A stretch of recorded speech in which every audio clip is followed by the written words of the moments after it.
Hey, what's up, YouTube friends? Brody Man here, the Vintage Nerd. As you can see, this week we got a new package in the mail. This one comes compliments of Wholesome G. I hope I'm saying his name correctly. From the Sideshow Freaks Forum.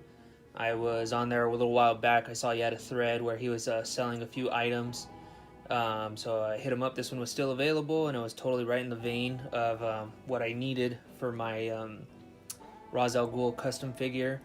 So I got messaging him, and he was a really cool guy. He was actually even good enough to check out my videos on YouTube and give me his thoughts and give me a little bit of praise. So I even appreciate that more, dude. Thank you so much. Nonetheless, this package is coming all the way from Saudi Arabia. He was good enough to have it shipped free, at least free for me. But he shipped it some kind of international service from there, so it took a good month plus to get here. That was kind of the trade-off.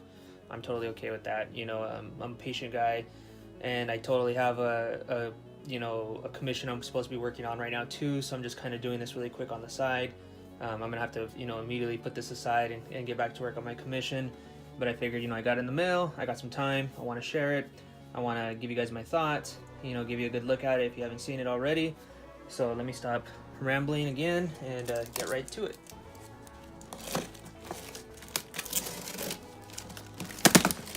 I don't know why I'm opening it on top. I noticed a little while ago that there's a giant gaping hole right here on the side. But hey, you get what you pay for when it comes to postal service. I'm just super thankful that it got to me when it did. I don't need the package to be in pristine shape, and hey, you know what? This one actually looks like it fared really well. So get this stuff out of the way. All right, guys. This is what we got: the League of Shadow Ninjas, Shadow Master Ducard from the Figure Club. So obviously it's not a licensed figure.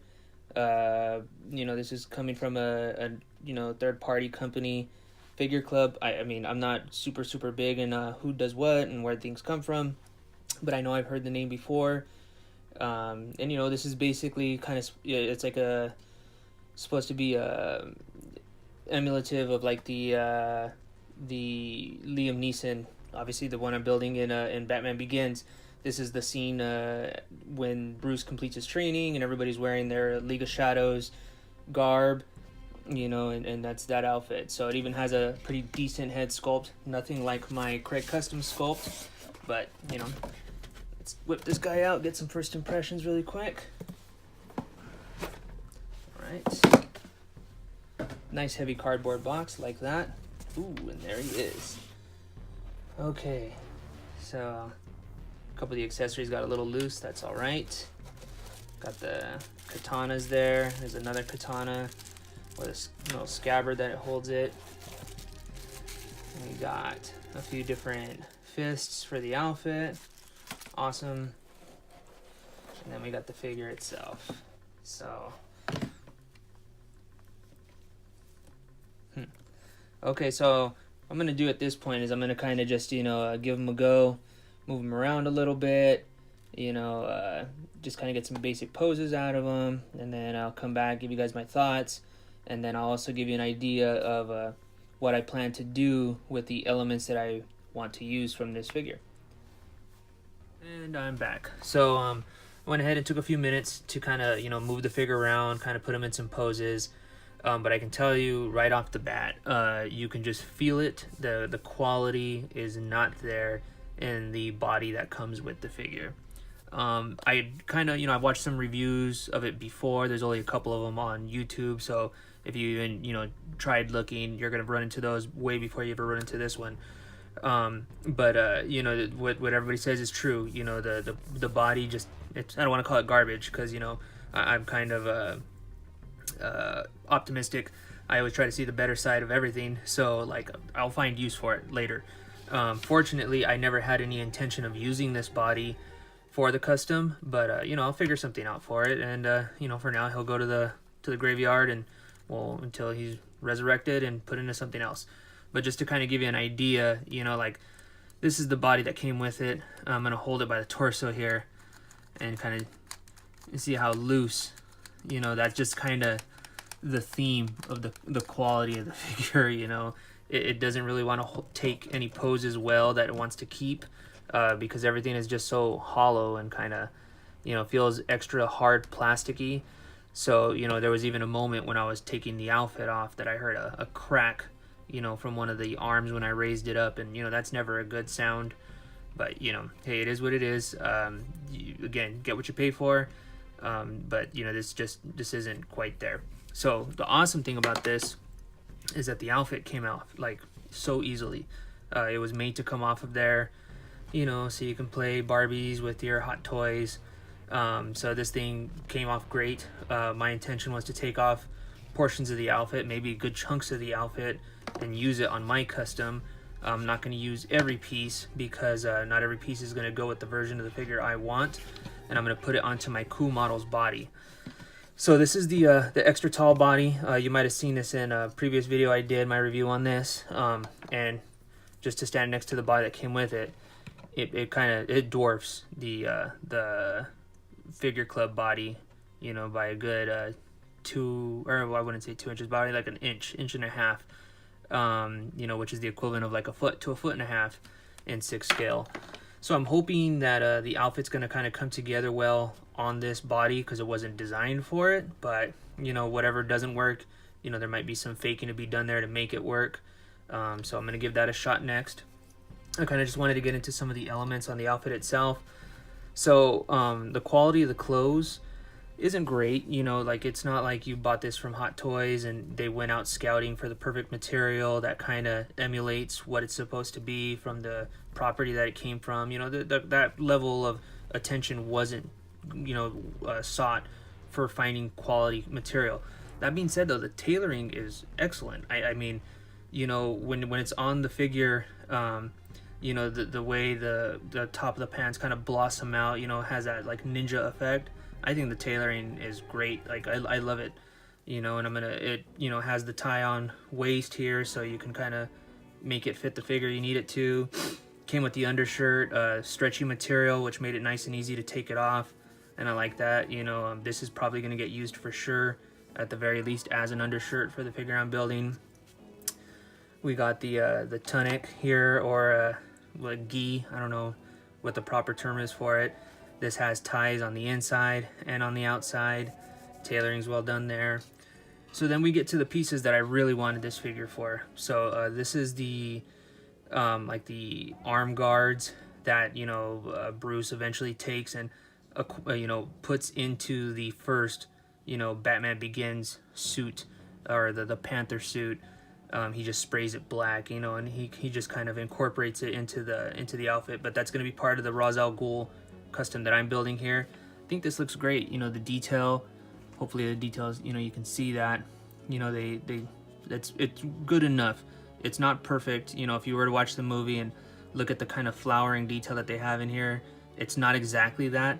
But for a 6 scale and you're just kind of giving it the once over, you would be none the wiser. So I think these are awesome. The gloves are actually a little bit more detailed than I were expecting them to be. Again, they got the, you know, the kind of the hand guard there. I thought, you know, in one of the reviews I just saw somebody said that this just looked like a regular hand kind of dunked in black paint with that on top. And then I think there's more to it than that. You know, there's actually some sculpted in seams on the gloves. You know, the palms of the gloves have you know, the kind of little mesh effect that, you know, gloves with grip have on them. There's some wrinkling going on there. So all in all, these look all right. You know, quality wise, plastic quality, they're rubbery as hell, you know, which is good and bad. You know, it's not gonna break. At least I don't think it's gonna break too easily. But you know, it's just not that sturdy plastic quality that you get from other figures. So katanas are actually pretty awesome. You know, the solid black. I might be wrong here, but this feels like die-cast to me. If it's not die-cast, they went the extra lengths to find material that actually gives this some weight. So that actually is a nice touch. I'm liking the swords. My biggest gripe as far as the outfit goes are these boots. So the boots were obviously going to go into my custom as well. I didn't foresee there being any issue with them. If anything, I was going to have to swap out the ankle pegs or something along those lines. but because it's all one sculpted piece, you know, there's a bit of a task of getting, you know, the pegs in there the way I need them to be. Also, they kind of chinsed out on quality because, you know, see, actually this one doesn't feel as badly as the other one does. So let me grab this other one really quick. So this one here, it's like full-on rubber effect. Like this is like two different types of rubber. This is like something you get out of the quarter machine, you know, in front of the supermarket kind of rubber. Totally gives. This one is actually harder rubber, so I'm not really sure what's going on there. Why there was different types of manufacturing going on. But on this soft rubber one, a big problem I'm having is there's no weight in the foot, which makes it hard for the figure to kind of plant its foot the way you want it to. So much so, like, you know, you can do that, you know. So I'm gonna kind of have to figure out something that I can do. I don't know, fill the shoe, you know, just make it more solid so that when I put it on the floor, it actually plants the foot down and, you know, gives it a little bit more room for posing. Because in the state that it's in right now, the figure was really hard to pose because it was constantly just wanting to fall over on that foot. That foot has no stability whatsoever. So, most disappointing part, but hey, it is what it is. You know, third-party company, you know, unlicensed, whatever. Okay, and then we got the, you know, the chest armor and the shoulder guards. This is actually a pretty cool touch. You know, it all comes on and off pretty easily. Just goes right over the head. They even went to the length to put some Velcro on there, so it kind of just Velcros right on and stays on solid. You know, thinner plastic, but it totally does the job. Unfortunately, not part of my custom, so that's going to the wayside. Won't be using it. Here's the I don't know what you call this piece. You know, you kind of see it on typical like samurai look, or even like Darth Maul, you know, those kind of I don't know, those little belt tassel-y things that hang off the side. Somebody's probably screaming at the screen right now telling me what they're called. Not going to use those either, at least I have no intention to. And then last but not least, we come to the head sculpt. So this is the one that came with it. As you can see, if you hadn't seen, you know, anybody else kind of take their whack at a way decent Liam Neeson head sculpt, you would say, oh, that looks all right. You know, like you kind of get the idea that's supposed to be Liam Neeson. But for the sake of comparison, I went ahead and grabbed my Craig Customs Liam Neeson head, painted by Ken Ide on Facebook, and dramatic difference. So, you know, this guy looks incredible. You know, the paint work. I've gushed about this plenty on my other videos, so if you want to hear me just gush, go there. But for the sake of comparison, you know, haircut, beard, the eyebrow, you know, the ridge, like everything just looks immaculate on the Craig Customs sculpt. And this guy just kind of looks like, I don't know, generic G.I. Joe guy in a way. But so no intention to use this guy, at least not right now for anything. I'm gonna go with this. So next thing I'm gonna try to do is put the outfit onto the Cool Body custom, or to the Cool Body figure, or Cool Model body. Jeez, can I talk today? And then we'll see what that looks like. Alright guys, and here it is. This is the Ra's al Ghul figure. It's a, you know, amalgamation of the Figure Club outfit on top of the Cool Model tall body, you know, with the Craig Custom head sculpt on top, painted by Ken Ide. You know, a lot of collaborative pieces here. And I have to say, you know, even though this isn't the final stage of the figure for me, I have, you know, the outfit I want to make for it, and the diorama eventually I want it to go into, all that stuff. Where the state that it's in right now, this looks fantastic. I mean, if I wasn't the obsessive type that wanted to just kind of keep, you know, playing with it and keep, you know, pushing the envelope on it and going a little bit further, if I was the settling type, I would be totally happy with this. This thing looks incredible. Like I'm blown away. I want to just throw it in the case already and call it a day, but you know, hey, we got to trudge forward and do what we got to do to get it where we want it to be. But you know, the outfit with this body and everything, it came together so good.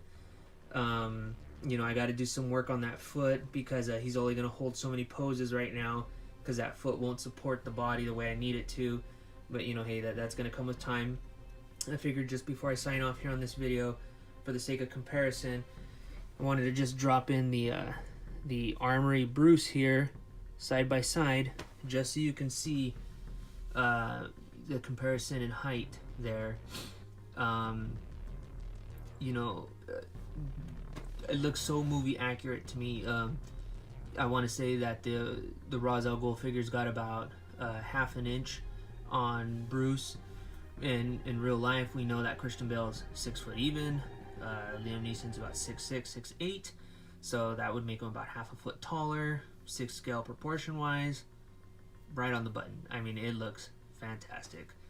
You know, so I am so happy. Thank you again to Awesome G for, you know, sending me the figure. You know, give me a great price on it. Very, very thankful for that. Thank you to Craig Customs and Ken Knight again for, you know, putting together an awesome head sculpt. And, you know, this is incredible. Anyways, I'll keep ranting as long as I possibly can, because that's just, I'm full of words. But anyways, let me just sign off now. I'll go ahead and take a few pictures of the figure where it's at right now, post those at the end. You know, per usual, go ahead and feel free to leave me a comment in the video, my Facebook page, hit me up on the Sideshow Freaks Forum. You know, I don't get a lot of traction on there. I'm thinking, you know, it's kind of, those guys have been, you know, doing their thing for a long time. I'm the new guy on the scene. All good. But if, you know, if you want to throw a couple words my way, I'm more than willing to shoot the breeze with anybody who wants to talk about this stuff. Alright guys, thanks for watching. See you later.